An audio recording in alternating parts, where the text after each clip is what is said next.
Hello and welcome to burning topic. December 4న start అయ్యింది. December 24న కూడా సేమ్ టెంపో. ఈ 3 వారాల్లో 2 సార్లు పోలీస్ స్టేషన్ గడప తొక్కాడు పుష్పరాజ్. మధ్యలో నాంపల్లి కోర్టు బోనెక్కారు. చెంచలగూడ జైల్లో ఓ రాత్రి జాగారం చేశారు. 2 ప్రెస్ మీట్లు పెట్టారు. పుష్ప 2 పిక్చర్ని మించిపోయింది ఈ icon star case.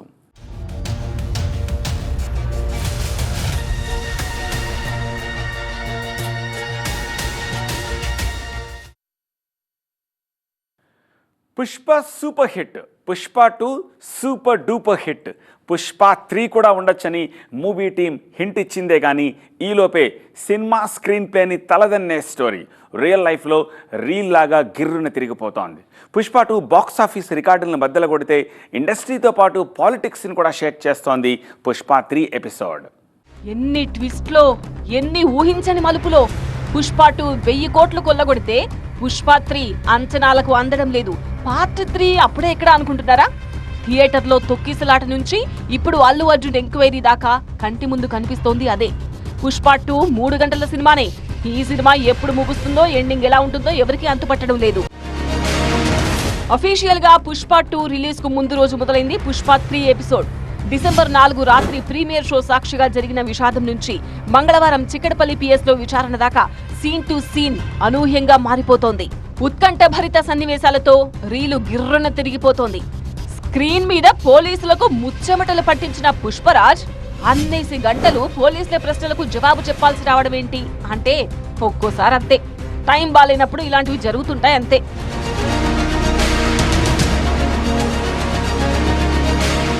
December 5న release అయింది పుష్ప 2 ది రూల్. దానికి ఒకరోజు ముందే అంటే డిసెంబర్ 4 రాత్రి 9:30 ప్రీమియర్ షోకు ప్రేక్షకులు ప్రవాహంలా వచ్చి పడ్డారు. చిక్కడపల్లి సంధ్యా థియేటర్ కు అల్లు అర్జున్ వస్తున్నారని తెలియగానే ఫ్యాన్స్ పోటెత్తారు. అభివాదాలు, ఫ్యాన్స్ తోపులాటలు, పోలీసులు లాఠీ చార్జ్ అన్ని 1 by 1 జరిగిపోయాయి. సిచ్యువేషన్ కంట్రోల్లోకి వచ్చేసరికి జనం కాళ్ల కింద తల్లి కొడుకు నలిగిపోయారు. కుటుంబంతో పాటు సినిమా చూసేందుకు వచ్చిన 35 ఏళ్ల రేవతి ప్రాణాలు కోల్పోయింది. ఆ రోజు ఆసుపత్రిలో చేరిన ఆమె 9 ఏళ్ల కొడుకు శ్రీతేజ్ ఇప్పటికీ ప్రాణాపాయ స్థితిలో ఉన్నాడు. సినిమా స్టార్ట్ అయింది. అర్ధరాత్రి శుభం కార్డు పడింది. కానీ ఆ మధ్యలోనే అనర్థం జరిగిపోయింది. దిల్సుఖ్ నగర్ నుంచి సినిమా చూసేందుకు వచ్చిన భాస్కర్ కుటుంబం విషాదంలో మునిగిపోయింది. తొక్కిసలాట ఘటనపై చిక్కడపల్లి పోలీసులు మర్నాడే 376-2024 కేసు నమోదు చేశారు. సంధ్య 70mm థియేటర్ యాజమాన్యం సిబ్బందితో పాటు అల్లు అర్జున్, ఆయన సెక్యూరిటీ సిబ్బందిపై కేసు నమోదు చేశారు. మొత్తం 18 మందిపై కేసు నమోదైతే ఇందులో అల్లు అర్జున్ A11. అప్పటికే విజయోత్సవ సంబరాల్లో ఉంది పుష్ప టీం. ఢిల్లీలో thank you India press meet లో పాల్గొని హైదరాబాద్ తిరిగొచ్చిన మర్నాడే అల్లు అర్జున్ ఇంటికెళ్లారు పోలీసులు. అంతకు 5 రోజుల ముందే తొక్కిసలాట ఘటనకు సంబంధించి 3 అరెస్ట్ చేశారు.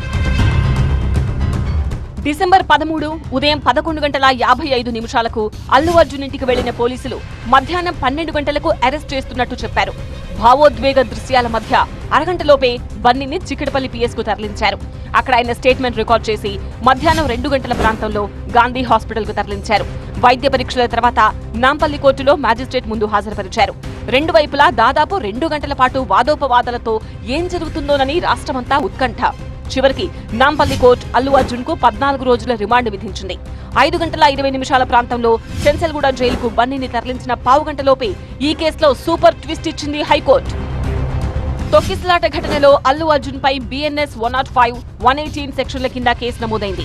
ఇందులో 105 సెక్షన్ కింద నేరం రుజువైతే నిందితుడికి కనీసం 5 ఏళ్ల జైలు శిక్ష, జరిమానా లేదంటే గరిష్టంగా జీవిత ఖైదు విధించే వీలుంది. 118 సెక్షన్ కింద నేరం రుజువైతే 3 ఏళ్ల దాకా జైలు శిక్ష లేదా 20,000 జరిమానా లేదంటే ఆ రెండూ విధించే వీలుంది. అరెస్టుకు ముందే క్వాష్ పిటిషన్ దాఖలు చేశారు అల్లు అర్జున్. వాదోపవాదాలు విన్నాక చివరికి బన్నీకి 4 వారాల మధ్యంతర బెయిల్ ఇచ్చింది హైకోర్టు. అల్లు అర్జున్ చెంచల్గూడ జైలుకు తరలించిన కొన్ని క్షణాల్లోనే బెయిల్ వచ్చేసింది. హైకోర్టు బెయిల్ ఇచ్చేసరికి జైలు లోపలికి ఎంట్రీ ఇచ్చిన అల్లు అర్జున్ వెంటనే విడుదలవుతారని అంతా అనుకున్నారు. అయినా ఫార్మాలిటీస్ ఆలస్యం కావడంతో ఆ రాత్రి జైలు జీవితం తప్పదని అందరికీ అర్థమైంది. దీంతో దాదాపు 13 గంటల పాటు చెంచల్గూడ జైల్లో గడిపారు పుష్పరాజ్. అండర్ ట్రయల్ ఖైదీ నంబర్ 7697 కేటాయించి ఆయనను మంజీరా బ్యారెక్ లో ఉంచారు. మర్నాడు అంటే డిసెంబర్ 14న ఉదయం 6:30 జైలు నుంచి విడుదలయ్యారు అల్లు అర్జున్. బెయిల్ పత్రాలు ఆన్లైన్లో టైంకి అప్లోడ్ కాకపోవడం, ఇతర సాంకేతిక కారణాలతో రాత్రంతా జైల్లోనే గడపాల్సి వచ్చింది బన్నీ. పుష్ప 2 కలెక్షన్ల దుమ్ము రేపుతున్న సమయంలో హీరో అరెస్ట్ దేశమంతా చర్చనీయాంశమైంది. అరెస్టు నుంచి రిలీజ్ దాకా పుష్ప 3ని లైవ్ లో చూశారు ఆల్ ఇండియా ఆడియన్స్. జైలు నుంచి వచ్చాక పుష్పరాజ్ రియాక్షన్ వైల్డ్ ఫైర్ లా ఉంటుందనుకున్నారు. కానీ ఆయన చాలా సాత్వికంగా స్పందించారు. చట్టాన్ని గౌరవిస్తానంటూ జరిగిన సంఘటనపై విచారం వ్యక్తం చేశారు. టాలీవుడ్ ప్రముఖులంతా బన్నీ ఇంటికి క్యూ కట్టారు. సినీ ఇండస్ట్రీతో పాటు అపోజిషన్ పార్టీలు కూడా అల్లు అర్జున్ అరెస్టును ఖండించడంతో పుష్పరాజ్ సైలెంట్ గా ఉన్న మ్యాటర్ వైలెంట్ గా మారిపోయింది. We are extremely sorry for the family, and I will personally be there to support them in whatever way possible. It's purely accidental. Cinema theatre, I'm inside a cinema theatre watching a film with my family, and an accident happened outside. I was inside the theatre watching a movie with my family, and the accident happened outside. It's purely of no direct connection to me. Jail నుంచి వచ్చాక అల్లు అర్జున్ మౌనంగా ఉన్నా చట్టం తన పని తాను చేసుకుపోతున్నా రాజకీయం మాత్రం తగ్గేదేలా అంటూ రెచ్చిపోయింది. అరెస్టును కొందరు సమర్థిస్తే మరికొందరు వ్యతిరేకించడంతో రోజుల తరబడి అల్లు అర్జున్ చుట్టే చర్చ నడిచింది. అంతకు ముందే తొక్కిస్లాట ఘటనపై సీరియస్ గా రియాక్ట్ అయిన సీఎం రేవంత్ రెడ్డి అసెంబ్లీ సాక్షిగా తీవ్రంగా స్పందించారు. అల్లు అర్జున్ రోడ్ షోతోనే తొక్కిస్లాట జరిగిందని, పోలీసులు చెప్పినా హీరో వినిపించుకోలేదని సీఎం ఫైర్ అయ్యారు. బాధిత కుటుంబాన్ని పట్టించుకొని సినీ పరిశ్రమ పెద్దలు హీరో ఇంటికి క్యూ కట్టడాన్ని సీఎం తప్పుపట్టారు. ఇవాళ అతను భగవత్ స్వరూపుడు, అసలు అతన్ని పోలీసులు ముట్టుకుంటారా? అసలు ఈ రాష్ట్రం ఏమైపోతుంది? రాష్ట్రం ఉంటుందా? ఈ రకంగా రాజకీయ పార్టీలు ప్రజాప్రతినిధులుగా చనిపోయిన ప్రాణాల విలువ లేకుండా చావుకు కారణమైన ప్రత్యక్షంగా పరోక్షంగా అయిన వాళ్ళని పోలీస్ స్టేషన్కు విచారించడానికి పిలిస్తే కూడా అది కూడా తప్పుపట్టి ప్రభుత్వాన్ని బద్నాం చేయాలి, ముఖ్యమంత్రిని తిట్టాలని ఎంత నీచమైన భాష వాడింది అధ్యక్ష. యూట్యూబ్లలో మీరు చూడండి. అసెంబ్లీలో తొక్కిసలాట ఘటన చర్చకొచ్చిన కొన్ని గంటలకే అల్లు అర్జున్ మీడియా ముందుకు రావడంతో దేశమంతా ఆయన రియాక్షన్ ఎలా ఉంటుందో అని ఆసక్తిగా చూసింది. జైలు నుంచి బయటకు వచ్చినప్పుడు కూల్ గానే ఉన్న పుష్పరాజ్ సీఎం కామెంట్స్ పై మాత్రం స్ట్రాంగ్ గానే స్పందించారు.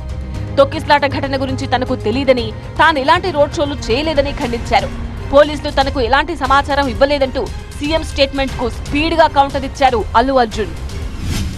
There's a false allegation that there is a road show into the procession. అసలు ప్రొసెషన్ కాదు, రోడ్ షో కాదు, ఏమీ కాదు. It is also respect. ఇంత వేల మంది చూస్తానికి వచ్చినప్పుడు నేను నా కార్ లోపల టెంటెడ్ కార్ లోపల దాక్కుని కూర్చుని ఉన్నా. బట్ అంతమంది అంతమంది వచ్చినప్పుడు వాళ్ళకి ఏం కావాలి? హీరోది ఒక గ్లిమ్స్ కావాలి అంతే.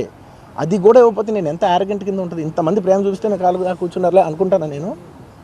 అరే నేను బయటకు వచ్చి ఒక్కసారి వాళ్ళందరికీ థ్యాంక్ యూ ప్లీజ్ పదండి ఇలా అంటుంటా. మీరు చూడండి, నా జస్టిస్ అని చూడండి. ఇలాంటే ఇలా పదంటే నేను చెప్తేనే వాళ్ళు వెళ్తారు. పోలీసులేమో హీరోని రావద్దని చెప్పామంటున్నారు. తొక్కిసలాట గురించి అల్లు అర్జున్ కు సమాచారం ఉంది అంటున్నారు. హీరోనేమో తనకేమీ తెలీదు అంటున్నారు. ఎవరి వాదన నిజమని అంతా తర్జన భర్జన పడుతున్న సమయంలో మీడియా ముందుకొచ్చారు హైదరాబాద్ సిపి. ఆయనొక్కరే కాదు, ఆయనతో పాటు స్పాట్ లో ఉన్న ఎంక్వైరీ చేస్తున్న పోలీస్ అధికారులు కూడా వచ్చారు. ఇది జస్ట్ ట్రైలరే అంటూ పుష్ప 3 చూపించారు.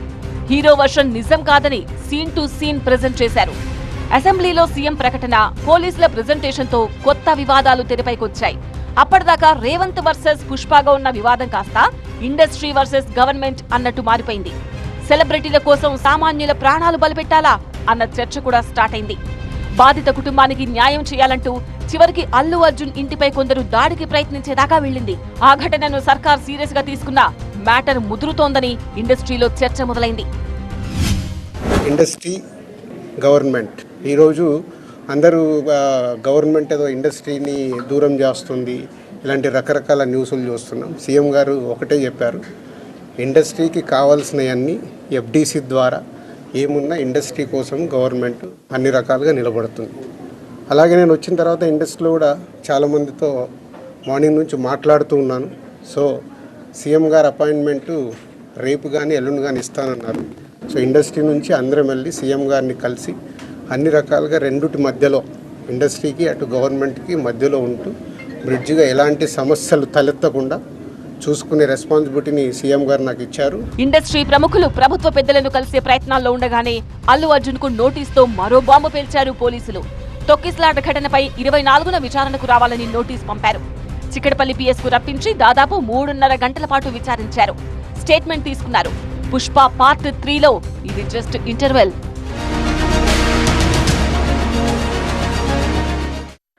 సినిమా వేరు, రియల్ లైఫ్ వేరు. సినిమాలో ఏకంగా ఠాణానే తన అండర్లో పెట్టుకుంటాడు పుష్పరాజ్. రియల్ లైఫ్లో పిలవగానే పోలీస్ స్టేషన్కి వచ్చారు. 3.5 గంటల ఎంక్వైరీ ఫేస్ చేశారు. అవసరమైతే మళ్లీ రావాలన్న పోలీసులకు సహకరిస్తానని చెప్పొచ్చారు. ఇండస్ట్రీకి గవర్నమెంట్కి గ్యాప్ పెరిగిందన్న ప్రచారంతో మేహూనా అంటూ దిల్ రాజు. ఓ పక్క ఎంక్వైరీలు, మరోపక్క సంప్రదింపులు. దీంతో అంచనాలకు అందట్లేదు పుష్ప 3 క్లైమాక్స్.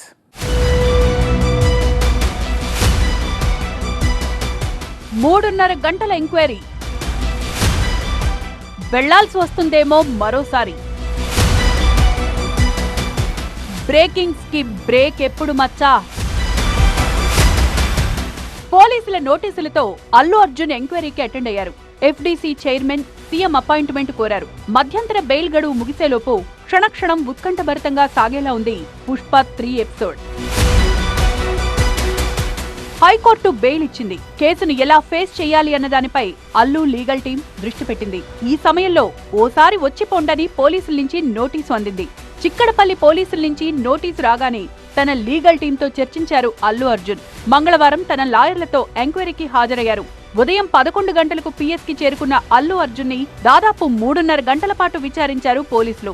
20 ప్రశ్నలు రెడీ చేసుకుని వాటిపైనే ఆరా తీశారు. తొక్కిసలాట ఘటనతో పాటు ప్రెస్ మీట్ తో మాట్లాడిన అంశాలపై ఆరా తీశారు. ఎంక్వైరీలో పోలీసుల నుంచి చాలా ప్రశ్నలు ఫేస్ చేశారు పుష్పరాజ్. ఎవరి పర్మిషన్ తో థియేటర్కు వచ్చారు? పోలీసుల పర్మిషన్ ఉందని మీకెవరు చెప్పారు? పర్మిషన్ లేదని మీకు ఇన్ఫర్మేషన్ లేదా? తొక్కిసలాటలో మహిళ చనిపోయినట్లు మీకెప్పుడు తెలిసింది? రోడ్ షోకు అనుమతి తీసుకున్నారా లేదా? మీ కుటుంబ సభ్యులు ఎవరెవరు థియేటర్కు వచ్చారు? మీతో వచ్చిన బౌన్సర్లు ఏ ఏజెన్సీకి చెందినవారు? ఎంతమంది బౌన్సర్లను మీరు నియమించుకున్నారు? అభిమానులు పోలీసుల మీద దాడి చేసిన బౌన్సర్లెవరు? మహిళ చనిపోయిందని వెంటనే వెళ్లాలని పోలీసులు చెప్పారా లేదా? పోలీసులు చెప్పినా వెళ్లడానికి మీరు నిరాకరించారా? ప్రెస్ మీట్లో చెప్పిన విషయాలపై మీ వివరణ ఏంటి? థియేటర్ నుంచి వెళ్లేటప్పుడు అభివాదం ఎందుకు చేయాల్సి వచ్చింది? అల్లు అర్జున్ విచారణకు హాజరు కావాలని సోమవారం ఉదయమే పోలీసులు నోటీసులిచ్చారు. అవసరమైతే సీన్ రీకన్స్ట్రక్షన్ కోసం సంధ్యా థియేటర్ కి తీసుకువెళ్తామని ముందే చెప్పారు. అయితే ఎంక్వైరీ పూర్తయ్యాక అవసరమైతే మరోసారి పిలుస్తామని చెప్పడంతో పిఎస్ నుంచి నేరుగా ఇంటికి చేరుకున్నారు అల్లు అర్జున్. పోలీసులు బౌన్సర్ యాంటోనీని థియేటర్ దగ్గరికి తీసుకెళ్లారు. తొక్కిసలాట ఘటనలో యాంటోనీ నిందితుడు. A12 నుంచి A17 దాకా బౌన్సర్లను నిందితులుగా చేర్చారు పోలీసులు. మధ్యంతర బెయిల్ వచ్చినా పోలీసులు కబురంపితే అల్లు అర్జున్ మళ్లీ ఎంక్వైరీకి అటెండ్ కావాల్సిందే. మరోవైపు బౌన్సర్ల ఆర్గనైజర్ అరెస్టుతో ఎవరినీ ఉపేక్షించేది లేదని సంకేతాలిస్తున్నారు పోలీసులు. అటు బన్నీపై కేసు విషయంలో రాజకీయ రగడ తగ్గేలా లేదు. తొక్కిసలాట ఘటన దగ్గరే ఆగడం లేదు రచ్చ. సినిమాలు, సందేశాలు, అవార్డులు, సెలబ్రిటీల వ్యక్తిగతాల దాకా వెళ్తోంది చర్చ. సినిమాల్లో విలన్లని హీరోలుగా చిత్రీకరించే పద్ధతి మారాలంటూ సంచలన వ్యాఖ్యలు చేశారు సిపిఐ నేత కూనంనేని. ఇన్నేళ్ల ఈ చరిత్రలో దాదాపు 100 ఏళ్ల పైన సినిమా ఇండస్ట్రీ వచ్చింది కదా. ఈ 100 ఏళ్ల కాలంలో ఎప్పుడు మంచి హీరో, మంచి కోసం ఫైట్ చేసిన వాడే హీరో. ఆ సినిమాలో విలన్లు లేరా? అనేక మంది విలన్ పాత్రధారులు కూడా ఉన్నారు. అక్కడ ఏమి చూపెట్టింది? మంచిలో చెడు కూడా అంతర్లీనంగా ఉంటుంది అనేది వాడు చూపెట్టినటువంటి అంశం. అక్కడ ఇప్పుడు ఏమవుతుంది? మంచి అనకపోయింది, మంచి అనకపోయి చెడే విలనిజమే హీరోయిజం అయిపోయింది. ఇది ఆశ్చర్యంగా ఉంది. అల్లు అర్జున్ పై కేసు పెట్టడాన్ని విపక్షాలు విమర్శిస్తోంటే సినిమా పరిశ్రమ ఈ సమాజానికి ఏం చేసిందనే ప్రశ్న లేవనెత్తుతున్నారు అధికార పక్ష నేతలు. సినీ పరిశ్రమకు ఎలాంటి మినహాయింపులు ఇవ్వాల్సిన అవసరం లేదనే వాదనని తెరపైకి తెస్తున్నారు. థియేటర్ తొక్కిసలాట ఘటన మొత్తం ఇండస్ట్రీకి చుట్టుకున్న టైంలో యుఎస్ నుంచి తిరిగొచ్చారు తెలంగాణ ఎఫ్డీసీ చైర్మన్ దిల్ రాజు. పుష్ప వ్యవహారం ఇండస్ట్రీకి, ప్రభుత్వానికి మధ్య సంఘర్షణగా మారకుండా ఆపరేషన్ మీడియేషన్ కి రెడీ అయ్యారు స్టార్ ప్రొడ్యూసర్. సీఎం గారు అపాయింట్మెంటు రేపు కానీ ఎల్లుండి కానీ ఇస్తానన్నారు. సో ఇండస్ట్రీ నుంచి అందరం వెళ్ళి సీఎం గారిని కలిసి అన్ని రకాలుగా రెండుటి మధ్యలో, ఇండస్ట్రీకి అటు గవర్నమెంట్కి మధ్యలో ఉంటూ బ్రిడ్జిగా ఎలాంటి సమస్యలు తలెత్తకుండా చూసుకునే రెస్పాన్సిబిలిటీని సీఎం గారు నాకు ఇచ్చారు. అటు చూస్తూ భాస్కర్ ఫ్యామిలీని కూడా చూసుకునే బాధ్యతను తీసుకుంటున్నాను. రాత్రి వచ్చాను, వచ్చి ఇప్పుడు సీఎం గారిని కలిశాను. సీఎం గారు చెప్పాల్సింది మీకు చెప్పాను. తర్వాత అల్లు అర్జున్ కూడా కలుస్తాను, ఇండస్ట్రీలో ఇంపార్టెంట్ పర్సన్గా. కలిసిన తర్వాత అది కూడా చెప్పి సమన్వయం చేస్తాను. లాజికల్గా టెక్నికల్గా జరగాల్సిన అన్ని అయిపోయిన తర్వాత భాస్కర్కి అందరం పక్కన నిలబడి కాపాడుకునే బాధ్యత మాది. హీరో A11 గా ఉంటే తొక్కిసలాట కేసులో పుష్ప 2 ప్రొడ్యూసర్లని A18 గా చేర్చారు పోలీసులు. హాస్పిటల్లో చికిత్స పొందుతోన్న శ్రీతేజని పరామర్శిస్తున్నారు సినీ రాజకీయ ప్రముఖులు. పోయిన భార్య ఎలాగూ రాదు, కొడుకు కోలుకుంటే చాలనుకుంటున్నారు బాధిత కుటుంబ పెద్ద భాస్కర్. అవసరమైతే కేసు విత్డ్రా చేసుకుంటానంటున్నారు. రేపో మాపో సీఎంని కలవబోతున్నారు సినీ ప్రముఖులు. ఆ తర్వాతైనా పుష్ప 3 కథ క్లైమాక్స్ కొస్తుందో, ఊహించని మలుపులు తిరుగుతుందో వేచి చూడాల్సిందే.